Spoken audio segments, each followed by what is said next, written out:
The Galactic Council possessed records that stretch back 3 million cycles. Within those vast archives of light wrecks and digital storage data, millions of star systems were cataloged, analyzed, and filed away under specific threat levels. Most systems were green, meaning they were safe for colonization or resource harvesting. Some were yellow, requiring caution due to extreme weather or volatile star activity. Only a tiny handful were marked with a dark, flashing crimson seal. The solar system, known locally as Sol, was one of those rare crimson sectors. For 12,000 cycles, a large digital beacon floated on the edge of the Sol system.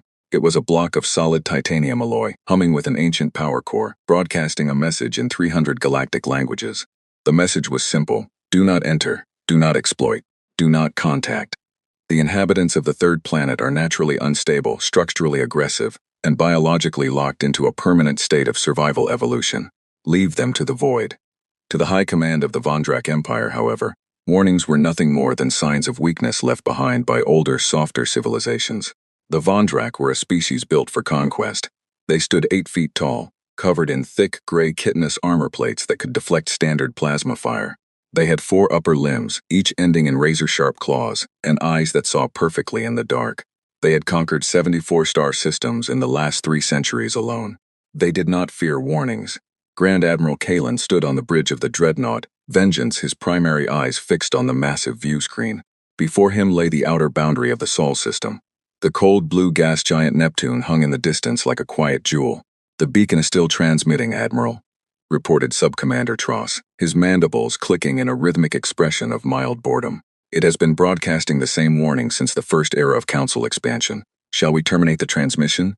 Kalen let out a low, rumbling growl from his deep chest. "No, leave it. When we have taken this system and turned its resources into fuel for our empire, the beacon will serve as a monument to our supremacy. It will tell the galaxy that what the Council feared, the Vondrak mastered. Tell me of the primitive inhabitants." Tross tapped a set of commands into his glowing data console. "The dominant species calls itself humanity. They are bipedal, soft-skinned, and possess no natural armor. Their bones are made of calcium, easily broken under heavy gravitational pressure. They lack any biological weapons such as venom or claws. They rely entirely on primitive mechanical tools and chemical-based energy systems. Our long-range scanners indicate they have occupied their home planet and have established small, fragile outposts on their moon and the 4th planet, which they call Mars." "An intellectual race?" Kalen asked, his voice dripping with casual disdain. "Hardly, Admiral," Tross replied, displaying a holographic map of Earth. "They have spent the majority of their recorded history killing one another over lines drawn in the dirt of their own world. Even now, with their limited space technology, they remain divided into competitive factions. They are fractured, weak, and completely unprepared for a coordinated orbital invasion." Kalen turned away from the view screen and walked toward the center of the command deck. The bridge of the Vengeance was an immense room, filled with dozens of crew members operating weapon stations, navigation arrays, and shield generators. Surrounding the flagship were 200 heavy cruisers, 50 troop transport carriers, and a massive supply fleet. It was an armada capable of breaking an entire sector. "The Galactic Council believes that because a species is violent, it must be dangerous," Kalen said, looking at his senior officers. "They do not understand that true strength comes from order, discipline, and superior technology. A Vatran primitive is still a primitive. They fight with passion, which makes them sloppy. We fight with calculation. Prepare the fleet to cross the boundary.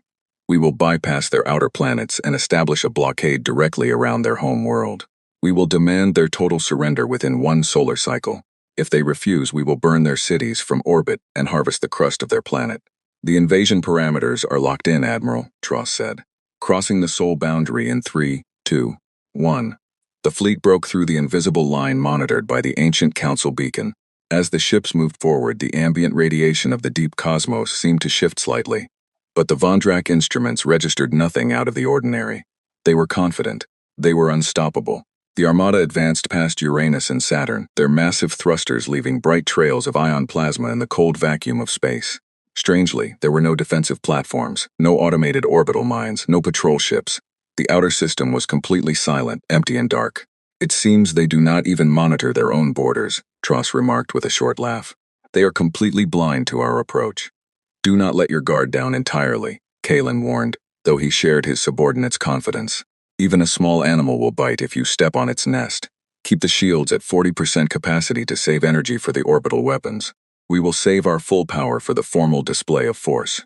As the Vondrak fleet neared the asteroid belt that separated the outer gas giants from the inner rocky planets, the communication arrays on the Vengeance began to pick up signals. They were primitive radio frequencies, unencrypted and chaotic. The sounds of human voices, music, and data transmissions filled the audio monitors of the Vondrak bridge.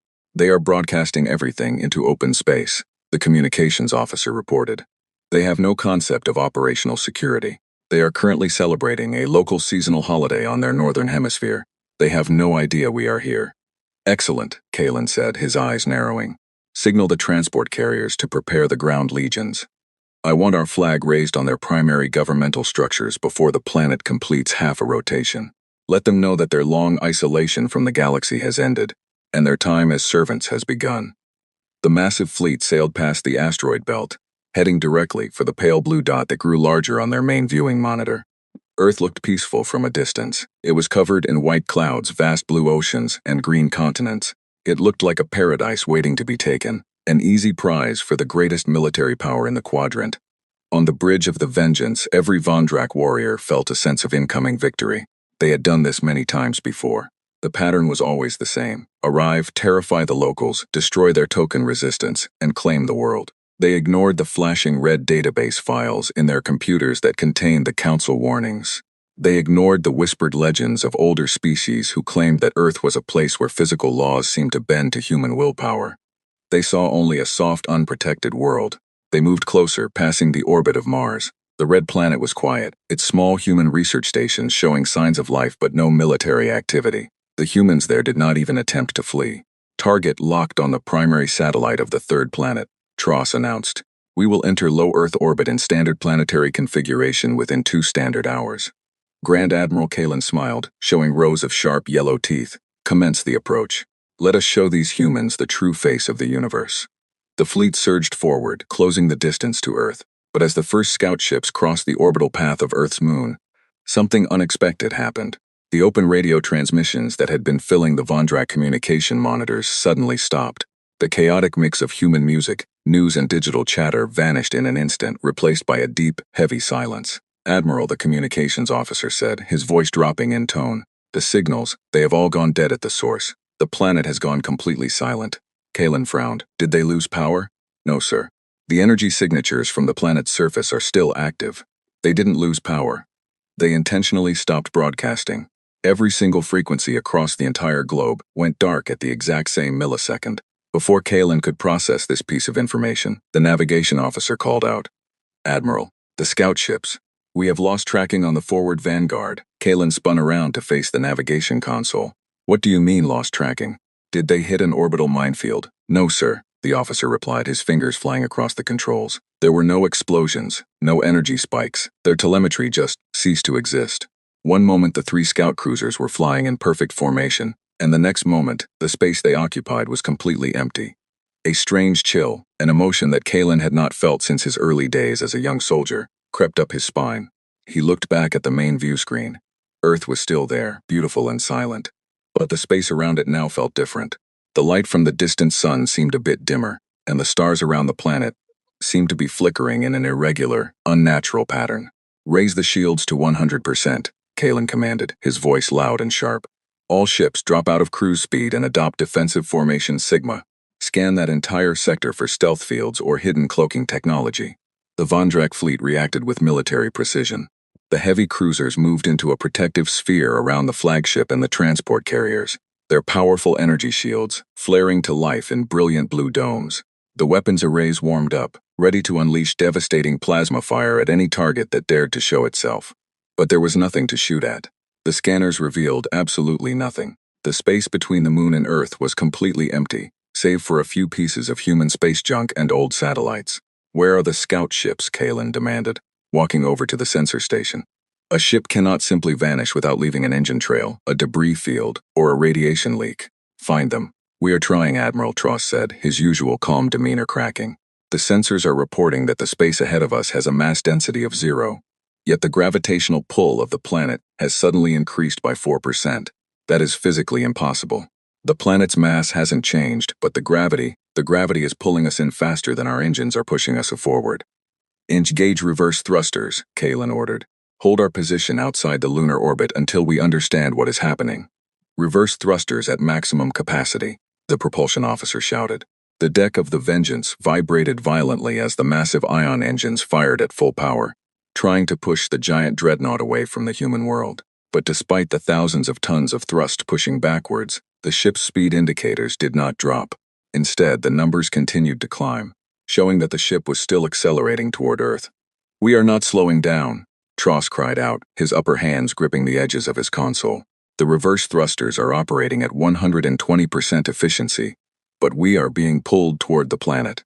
The entire fleet is being pulled." Looking out the view screen, Kalen watched in horror as one of his heavy cruisers, a massive mile-long vessel of steel and shields, began to twist. The metal hull of the cruiser did not explode. It simply elongated, stretching out like a piece of soft clay. The blue energy shield around the cruiser distorted, turning a strange, sickly shade of purple before snapping out of existence. The entire ship was drawn forward into a point of pitch-black space that suddenly opened up directly in front of it. There was no sound, no flash of light. The cruiser was simply drawn into the black void, stretching until it was a thin silver line, and then it was gone. "What is that?" Kalen whispered, his eyes wide with a fear he had never known. "Is it a black hole? Did they activate a localized singularity? The sensors cannot read it." Tross screamed over the sound of the vibrating hull. "It has no radiation profile. It is not a black hole, it is a door. Something is opening space itself." Through the view screen, Kalen saw that the black point was expanding. It was no longer a single dot. It was a massive ring of absolute darkness that was rapidly rising up from the dark side of Earth's moon. It was large enough to swallow the entire fleet at once. "All ships execute emergency hyperspace jump," Kalen yelled into the fleet-wide communicator. "Abort the mission. Abort the invasion. Get us out of this system now. Hyperdrive cores are charging," the engineer reported over the comm system. "But the local space-time fabric is too warped. The drives cannot lock onto a destination vector. The universe around us is bending. Force the jump," Kalen commanded. "Do it now or we die." The hyperdrive core of the Vengeance let out a high-pitched scream that echoed through the metallic corridors of the ship. A flash of white light enveloped the vessel as the drive tried to tear open a hole into hyperspace to allow the ship to escape. For a single second, Kalen thought they had made it. The view of Earth blurred, and the familiar blue tunnel of hyperspace appeared on the screen. But the relief lasted only a moment. The blue tunnel did not hold. It began to twist, turning into a deep blood-red color. The walls of hyperspace, which should have been smooth and constant, began to warp and ripple like water. Then the red tunnel collapsed entirely. The Vengeance was thrown back into real space, but it was not the space they had left behind. They were no longer near the moon. They were in a low orbital path, directly above the dark side of Earth. The planet below them was not dark, however. The entire night side of the human world was glowing with millions of glowing white lines. They were not city lights. They were massive, geometric circuits carved into the very crust of the continents. The oceans were shimmering with a faint, iridescent bioluminescence that throbbed like a heartbeat. "The whole planet," Tross whispered, dropping to his lower knees. "The whole planet is a machine." Before anyone else could speak, the power on the Vengeance died completely. The bright fluorescent lights turned off, leaving the bridge in complete darkness, saved only by the eerie white and purple glow coming from the planet below through the massive view screen. The hum of the engines stopped. The life support systems went silent, leaving only the sound of the crew's heavy, panicked breathing. Kalen looked out into the void. The 200 heavy cruisers, the transport carriers, the supply ships, they were all floating there, dark and dead, caught in the tight gravitational grip of the world they had come to conquer. Then the human world spoke. It did not use radio waves. It did not use digital frequencies. The voice did not come through the dead speakers of the bridge. It echoed directly inside the minds of every Von Drack warrior in the fleet. It was a voice composed of a billion overlapping whispers, sounding both ancient and terrifyingly calm. "We told you to stay away," the voice whispered in their brains. "We built the beacon. We gave you the warning. We gave the universe a chance to leave us in peace." Kalen tried to speak, tried to scream a command to his men to fight, to draw their sidearms, to do anything, but his muscles were completely locked. He could not move a single claw. He could only look at the view screen. From the glowing surface of Earth, thousands of thin white tendrils of pure energy began to reach out into space. They looked like roots growing from a massive tree, moving slowly, gracefully, and unhindered through the vacuum. They approached the floating Von Drack ships, wrapping around the massive hulls with gentle precision. Where the energy tendrils touched the metal, the Von Drack hulls became transparent. Kalen could see into the interior of his own ship, seeing his soldiers frozen in place, their expressions filled with absolute terror.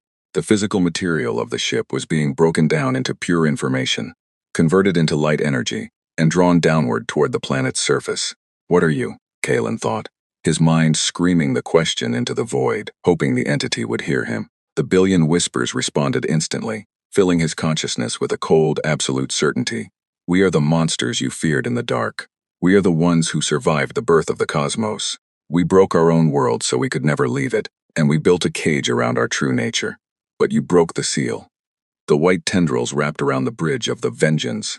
Kalen felt no pain. He felt only a strange, dizzying sensation of dissolution. He saw his hands begin to dissolve into tiny particles of glowing blue data, floating away into the air. Beside him, Tross was already gone, replaced by a pillar of soft fading light. He looked out the view screen one last time. The entire Vondrak Armada, the greatest conquest force the Empire had ever assembled, was being pulled down into the glowing circuits of Earth. The ships were melting away like ice under a hot sun, their mass and energy being absorbed into the planet's immense global grid. Within minutes, the space above the human world was completely clear again. The white lines on the continents slowly dimmed, returning to the normal faint glow of human cities. The oceans stopped throbbing, and the stars returned to their fixed natural positions in the night sky. The deep silence of the void returned to the Sol system. On the outer boundary, 12,000 cycles away, the ancient titanium beacon continued to float in the cold dark, its automated system humming softly as it broadcast its eternal unheeded warning out into the lonely galaxy. Do not enter. Do not exploit. Do not contact. They are never seen again. But there was no one left in the sector to hear it. The Vondrak fleet had crossed the line, and the universe would never find even a single piece of their wreckage. Deep within the core of the Galactic Council's primary station on the planet Citadel Prime, a quiet alarm began to chime. It was not a loud flashing siren that signaled an immediate physical attack.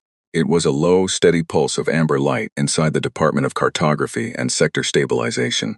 An analyst named Vryn, a slender, four-eyed being with long, delicate fingers perfect for sorting vast amounts of data, noticed the light. He paused his work and pulled up the telemetry map for the outer sectors of the Orion Arm. That is strange, Vryn murmured to himself, his upper eyes blinking in confusion. The Vondrak military signature has vanished. A senior supervisor walked past his desk, stopping when he noticed Vryn staring at the screen. What do you mean vanished? Did their fleet enter a communication shadow behind a nebula? No, supervisor, Vryn replied, bringing up the specific tracking log. Grand Admiral Kalason's fleet consisted of 254 vessels, including their command dreadnought. They entered Sector 44 Sol approximately 3 planetary rotations ago. Their signal strength was at maximum. Then 40 minutes ago, their tracking markers blinked out, not one by one as if they were engaged in combat, but all at once. The entire fleet register has dropped to 0. The supervisor's face paled, his skin changing from its natural blue tint to a dull, sickly gray. Did you say Sol? The Crimson Sector? Yes, sir, the system with the ancient warning beacon. The supervisor stepped back, his hands trembling slightly. Remove it from the screen. Delete the tracking log from the active queue and archive it under natural anomalies. Do not speak of this to the lower staff. But Sir, Vryn protested, his lower eyes wide. An entire Vondrak Armada cannot just disappear. The Vondrak High Command will demand answers. They will want to know if they were attacked by a rival empire, or if their ships suffered a massive mechanical failure. The Vondrak High Command can ask whatever they want, the supervisor said grimly, looking around to ensure no one else was listening. But they will not go into that system to find out, and neither will we. The Council has a policy regarding Sol. We do not investigate, we do not rescue, and we do not remember. Every species that has ever ignored that beacon has met the exact same fate. They go in, the sector goes quiet, and they are never seen again. Now do your job and delete the log. Vryn did as he was told, his fingers tapping the commands to wipe the active tracking data. But his mind remained fixed on that dark, silent corner of the galaxy. He could not understand how a species as primitive as humanity, a race that had barely unlocked the secrets of basic fusion technology, could destroy a Vondrak fleet without leaving a single trace of cosmic debris. Meanwhile, back on Earth, the world appeared to have returned to its normal, chaotic routine. In a highly secure underground bunker beneath the mountains of the North American continent, a group of human leaders and military commanders sat around a large digital conference table. At the head of the table stood General Arthur Vance, a man with graying hair, sharp blue eyes, and a face lined by decades of heavy responsibility. He looked at the holographic display floating in the center of the room. The display showed a clean, empty map of the Sol system. There were no foreign ships on the screen. Are we certain the containment field was absolute? Vance asked, his voice calm but authoritative. A young woman in a clean white lab coat, Dr. Elena Rostova, tapped her data tablet. The Planetary Defense Network performed perfectly, General. The moment the alien fleet crossed the lunar boundary, the global grid activated. We localized the spatial distortion to their exact coordinates. Every ship, every soldier, and every piece of foreign technology was successfully broken down and integrated into the primary subterranean core. Did they manage to send any transmissions back to their homeworld? An international delegate asked, leaning forward with an anxious expression. If their leaders know what happened here, they might send an even larger force. We might face a total planetary war. They sent nothing, Dr. Rostova answered with confidence. The communication block was established 5 minutes before containment began. To the rest of the galaxy, it looked like the Vondrak fleet simply walked into a room and closed the door behind them. Their home planet will see nothing but a complete loss of signal. General Vance nodded slowly, placing his large hands on the edge of the table. Good. We cannot afford to let the galaxy know what we are hiding down here. Humanity has worked for 300 years to build this illusion of weakness. If the greater galactic community realizes that Earth is not a primitive dirtball, but the outer shell of a Type 3 planetary engine, they will unite against us out of pure fear. The energy harvest from the Vondrak ships was significant, Dr. Rostova continued, changing the hologram to show a massive subterranean structure that stretched thousands of miles beneath the Earth's crust. It was a complex web of glowing energy pathways, enormous fusion reactors, and strange, ancient alien architecture that humanity had discovered, buried deep within the planet during the late 21st century. The dark matter engines of their dreadnought provided enough raw power to stabilize our core stabilizers for another 50 years. We also managed to catalog their entire military database during the dissolution process. What did you find? Vance asked. They are called the Vondrak, Rostova explained, displaying a digital image of the tall armored alien warriors. They are an aggressive, expansionist empire. They have conquered dozens of worlds, enslaving the local populations and strip mining their planets for resources. They chose us because they thought we were weak, divided, and unable to defend ourselves. They ignored the council warning because they believed their technology made them gods. Vance let out a dry, humorless laugh. They didn't realize the warning wasn't written by the council to protect us from them. It was written by an ancient, dying race to protect the rest of the universe from what we would do if we were disturbed. The room fell into a heavy silence. The true history of Earth was a secret known only to a tiny fraction of the human population. The public believed they were living on a normal planet, dealing with normal geopolitical problems, shifts, and slow technological progress. They did not know that their entire world was a massive, ancient fortress, a remnant of a cosmic war that took place long before the first human cities were ever built. Humanity was not native to Earth. They were the descendants of a warrior race that had fought a terrible war against an ancient, devouring entity billions of years ago. To survive, their ancestors had hidden inside the hollowed-out shell of a massive artificial world, Earth, and had intentionally suppressed their own technology, memory, and history, entering a long sleep of evolution to hide from their enemies. They had become simple, biological creatures, starting from scratch, while the ancient machine beneath their feet slept, waiting for the day it would be needed again. The core is stable then, Vance asked, breaking the silence. For now, Rostova said, but the Vondrak are a persistent species. When their fleet fails to return, their emperor will eventually send scouts to investigate the last known location of their armada. They won't come with an invasion force next time. They will come with stealth ships, or they might hire mercenary corporate factions to do the dirty work for them. The illusion of our primitive nature will become harder to maintain if we have to keep activating the planetary engine. Then we strengthen the illusion, Vance said firmly. We let our space agencies continue their public missions. Let them launch primitive chemical rockets. Let them build small, clunky space stations. Let the galaxy see a species that is struggling to leave its own atmosphere. The more foolish and weak we look, the safer we are. And if another fleet ignores the warning, the delegate asked. Vance looked at the empty space where the Vondrak fleet had once been. Then the planet will eat them too. We do what we must to survive. We did not ask for this empire to come here. We did not invite them to take our home. They chose to step across the line, and they paid the price for their arrogance. Keep the defense network on low standby. Dismissed. As the leaders left the room, Dr. Rostova remained behind, staring at the holographic model of the planet. She traced her fingers along the glowing lines that represented the subterranean machine. It was a beautiful, terrifying piece of technology, capable of bending space, absorbing matter, and shielding an entire star system from outside eyes. But she knew that every time they activated the machine, a small piece of humanity's ancient, aggressive nature woke up with it. The whispers that the Vondrak had heard in their minds during their final moments were not a pre-recorded message. They were the collective, subconscious thoughts of 8 billion humans, amplified by the planetary core. Humanity was a sleeping giant, dreaming a dream of peace and primitive innocence. But beneath that dream lay an ancient, terrifying power that was waiting for a reason to wake up completely. And if the galaxy kept pushing, that giant would eventually open its eyes, stretch its limbs, and step out into the stars once more. The disappearance of Grand Admiral Kalen's fleet did not remain a secret within the Vondrak Empire for long. In the grand capital city of Vondrak Prime, a metropolis of towering black spires and glowing plasma rivers, Emperor Malachor sat upon his obsidian throne. His primary eyes burned with a cold, furious intensity as he looked down at his high ministers.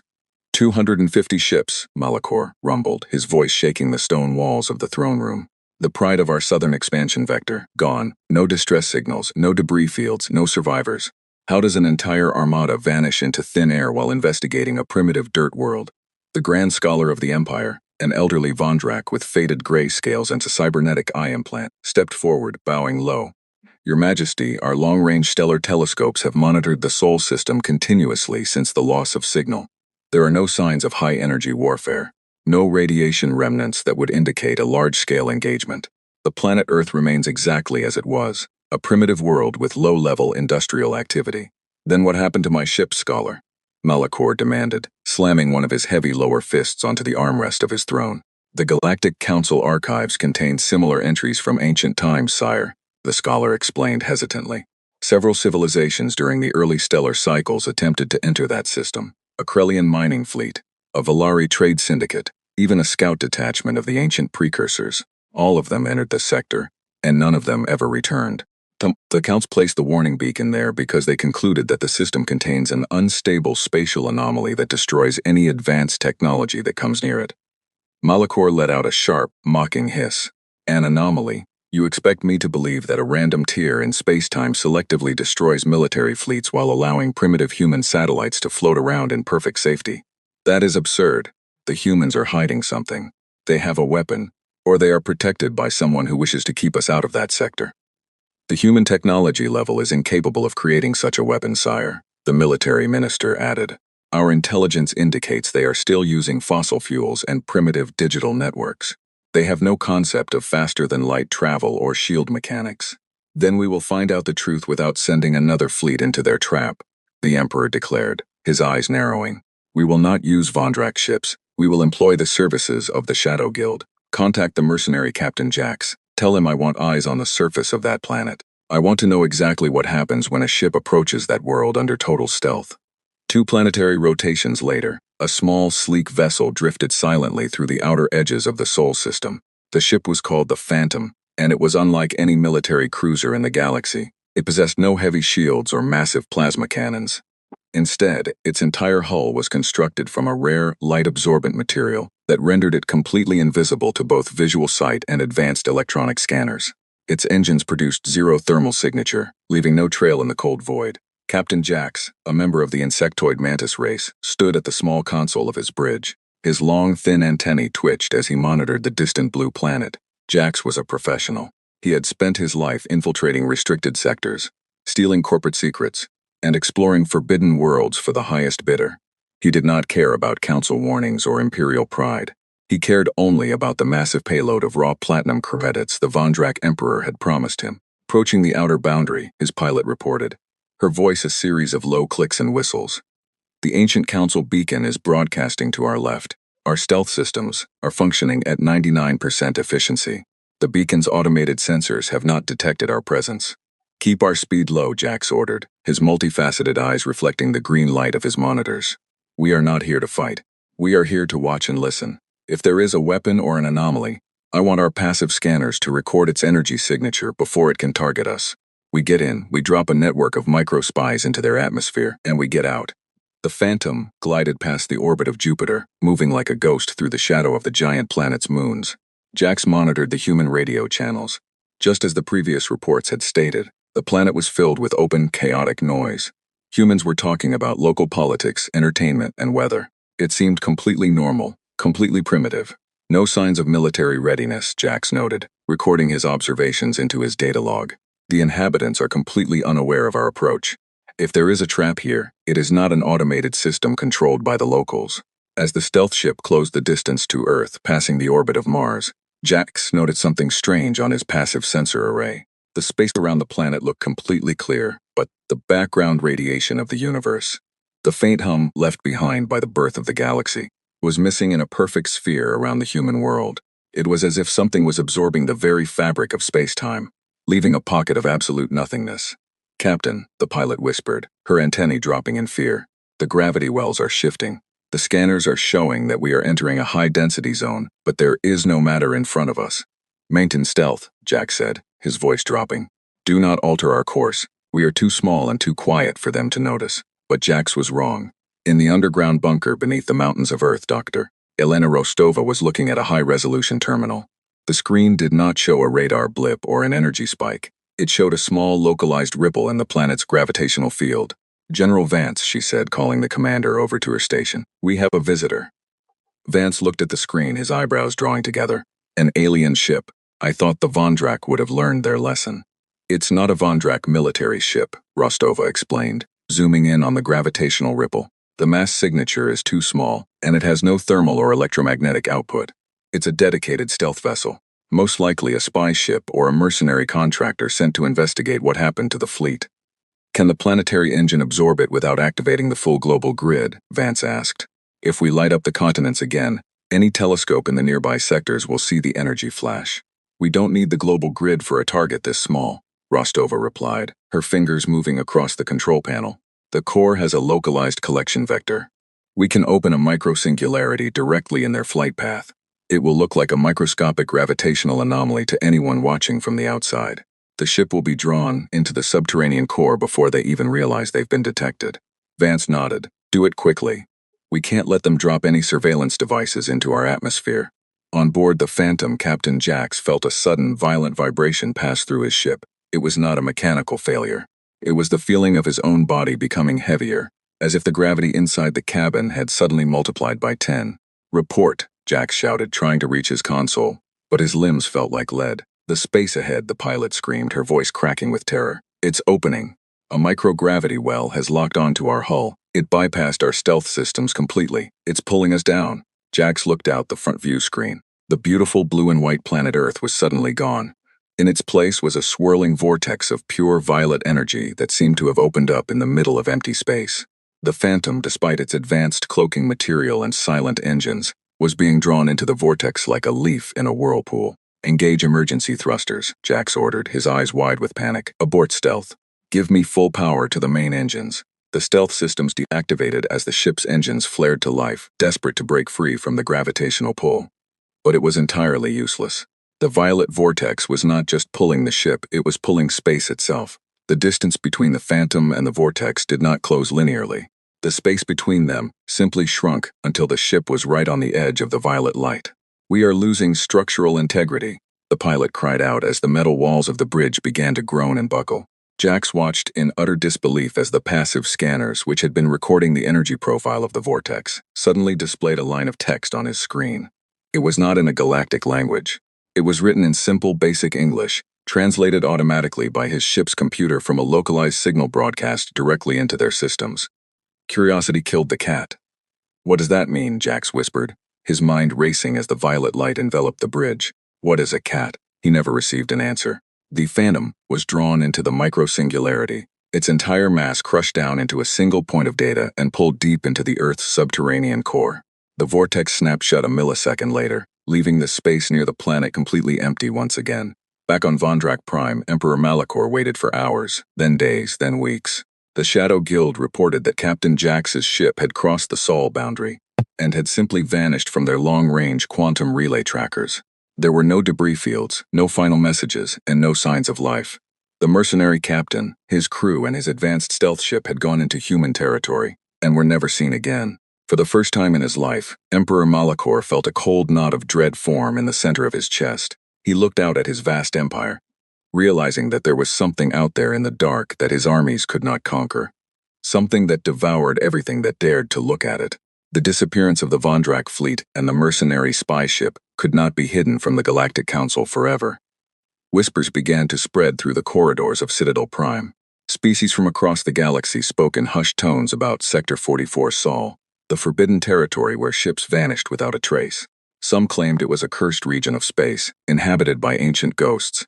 Others believed that a massive cosmic predator had nested near the solar system, devouring anything that came near. The High Council, determined to maintain order and prevent panic among the stellar empires, called an emergency closed-door session. Representatives from the most powerful civilizations gathered in the Grand Amphitheater, their faces clouded with concern. At the center of the chamber stood Counselor Theron, a wise and ancient being of the Elari race, known for their long lifespans and deep knowledge of cosmic history. He raised his hands to silence the murmuring crowd. "We are here today to discuss the ongoing instability in the Sol sector," Theron announced, his voice carrying clearly through the chamber.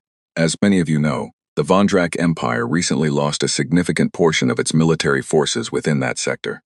Furthermore, independent reconnaissance vessels have also vanished. The Vondrak High Command is demanding that the Council take military action to investigate this threat." The Vondrak representative, a large general with battle-scared armor, stood up and roared, "We demand an armed expedition. If there is a hostile force hiding behind that warning beacon, they must be destroyed. The Vondrak do not tolerate threats to our expansion." Counselor Theron looked at the Vondrak general with a look of profound pity. "General, you believe you are dealing with a standard military opponent. You believe that if you send enough ships and enough plasma cannons, you can conquer any foe. You are wrong. You do not understand what is truly inside that system." "Then tell us, Counselor," a representative from another system called out. "What is the true nature of Earth? Why did our ancestors place a crimson warning beacon around a planet of primitives?" Theron tapped his data console, and a large holographic display filled the center of the amphitheater. It showed a historical archive that dated back billions of years, long before the Galactic Council was even formed. "Billions of cycles ago," Theron began, his voice dropping into a solemn tone, "the galaxy was ruled by a race known as the Architects. They possessed technology that could create stars, reshape planets, and manipulate the very laws of physics. They were a peaceful race, dedicated to the preservation of life. But they were not alone." The hologram shifted to show a dark, terrifying image of a war that spanned across thousands of star systems. A faction of the Architects broke away, choosing to use their power for destruction and conquest. They engineered a specialized biological weapon, a race of immortal, highly adaptable warriors designed for absolute warfare. These warriors possessed an unstable genetic makeup that allowed them to evolve instantly to counter any weapon, any environment, and any threat. They felt no fear, no hesitation, and no mercy. They were called humanity. The chamber went completely silent. Every representative stared at the hologram in disbelief. "The human legions devastated the galaxy," Theron continued. "They wiped out entire civilizations in a matter of cycles. But their creators realized too late that humanity was too dangerous to control. The humans turned on the Architects themselves, breaking their empire into pieces. In a desperate act of self-preservation, the remaining Architects used their final resources to trap the human legions on a single, massive artificial prison world, a world disguised as a natural planet, located in a remote, isolated sector of space. That world is Earth. If they are so dangerous, why did they not escape?" the Vondrak general asked, his voice shaking slightly. "Because the prison was perfect," Theron explained. "The Architects built a massive machine within the core of the planet that placed the human race into a permanent state of collective amnesia and biological suppression. It reduced their lifespans, locked away their ancient technology, and forced them to evolve backward into simple primitive creatures. For millions of years, the humans lived on that world, completely unaware of their true identity. They believed they were native to the dirt, fighting small, meaningless wars among themselves, while the machine kept them asleep. But the machine requires energy to maintain the suppression field," Theron warned, looking around the room. "And it is designed with a specific defense protocol. If an outside force approaches the planet with advanced technology, the machine automatically absorbs that technology, converting its mass and energy into power to keep the human race asleep. The Vondrak fleet was not destroyed by a human weapon. They were consumed by the prison itself, turned into fuel to keep the cage locked. Then we are safe," the Vondrak general sighed with relief. "As long as we stay away, the humans will remain primitive and asleep." "No," Theron said, his expression turning grim. "We are not safe. The Vondrak fleet was too large.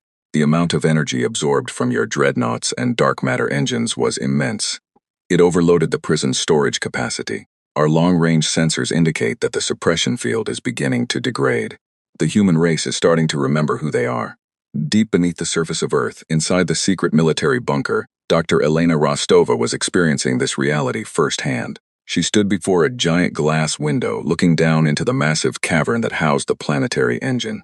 The core was no longer glowing with its usual calm violet light.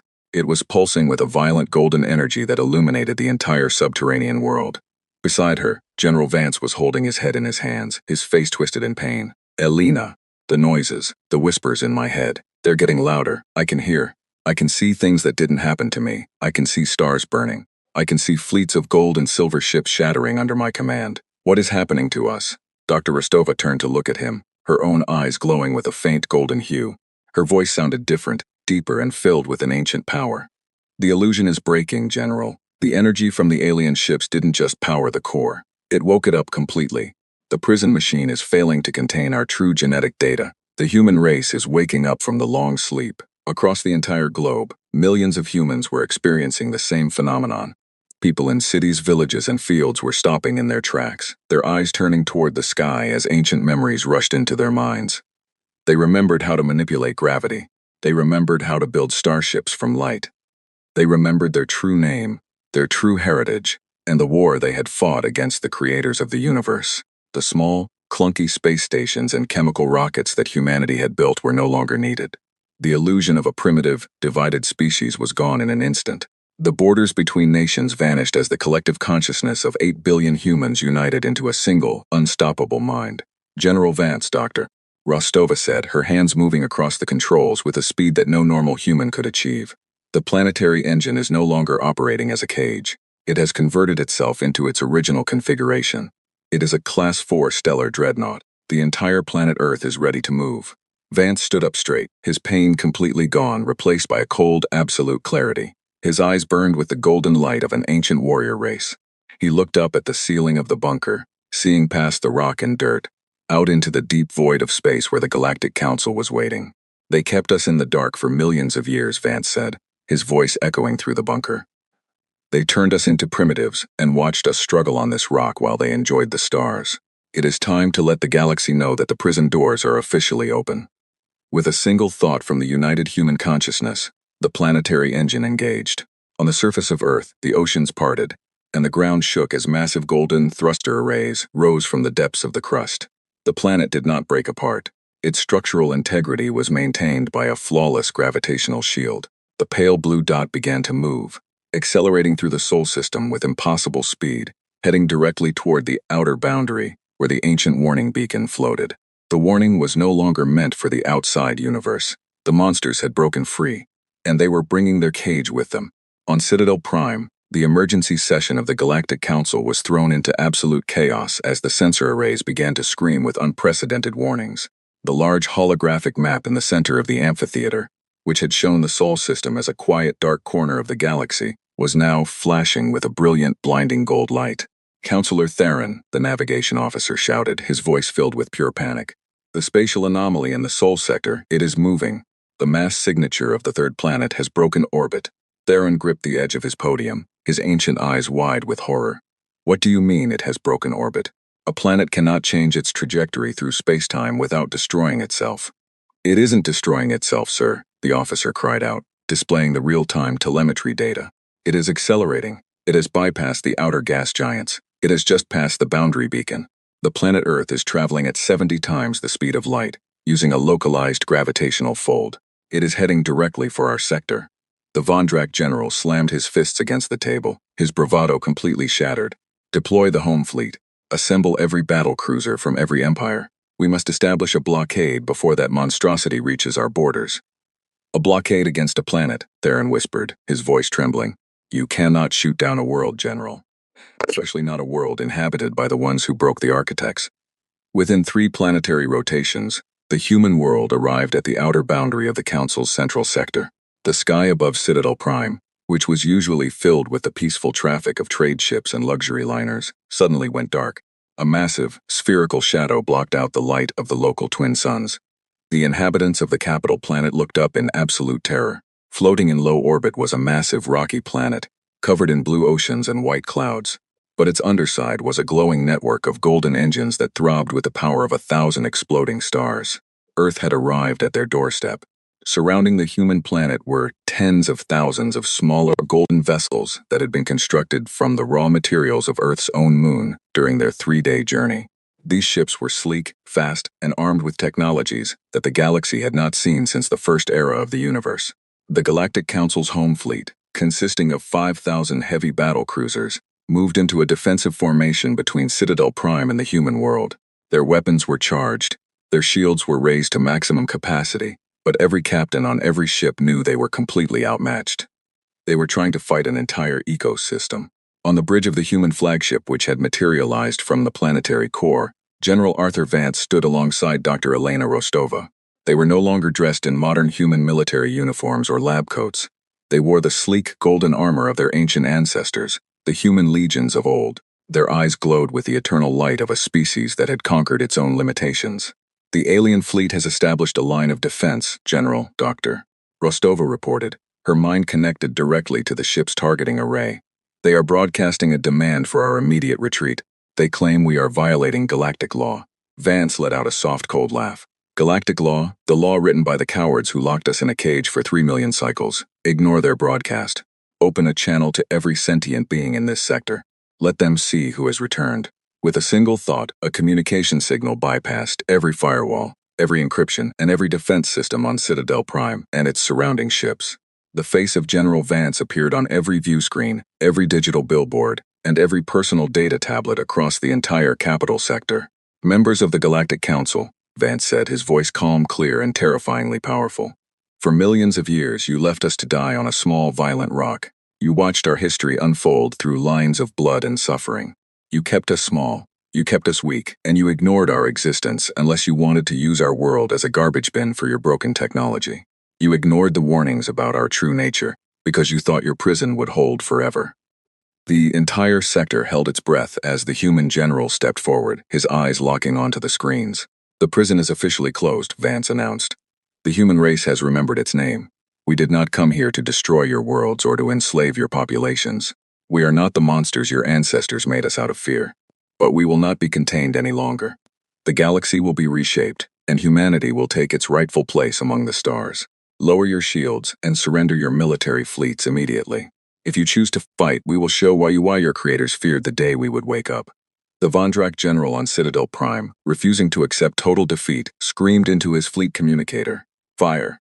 Fire all weapons, destroy their flagship, burn their world." 1,000 Vondrak and Council cruisers opened fire simultaneously. Brilliant beams of plasma, antimatter torpedoes, and heavy particle lasers rushed through the void, heading directly for Earth and its golden fleet. The energy output was enough to crack a small moon into pieces, but the human world did not even attempt to dodge. As the destructive energy drew near, the golden circuits on Earth's continents flared to life. A massive global gravitational shield expanded from the planet's surface, forming a perfect mirror of pure spatial force. The alien weapons hit the shield and vanished. The energy was not absorbed this time. It was simply turned backward. The plasma beams, the antimatter torpedoes, and the lasers reflected off the human shield with absolute precision, rushing back toward the ships that had fired them. The vacuum of space filled with a brilliant, silent explosion as hundreds of Council cruisers were torn apart by their own weapons. The reflected energy ripped through their shields, melted their hulls, and shattered their power cores in a matter of seconds. The remaining ships, seeing the absolute futility of the attack, immediately cut their engines and dropped their shields in total surrender. Within minutes, the greatest military force the Council had ever assembled was completely neutralized without the human fleet firing a single shot. Councillor Theron sat down on the floor of the Grand Amphitheater, his hands covering his face as tears streamed down his cheeks. He knew that the era of the Galactic Council was over. The universe now belonged to humanity once more. Earth remained floating in the sky above Citadel Prime, a beautiful, terrifying reminder of what happens when the warnings of the past are ignored. The ancient titanium beacon that had floated on the edge of the Sol system for 12,000 cycles was gone, crushed into dust by the passing of the human world. The warning was no longer necessary. The universe now knew exactly what lay beyond the border, and they knew that anyone who dared to threaten human territory would never be seen again. Humanity had broken its chains, and the stars would never be silent again.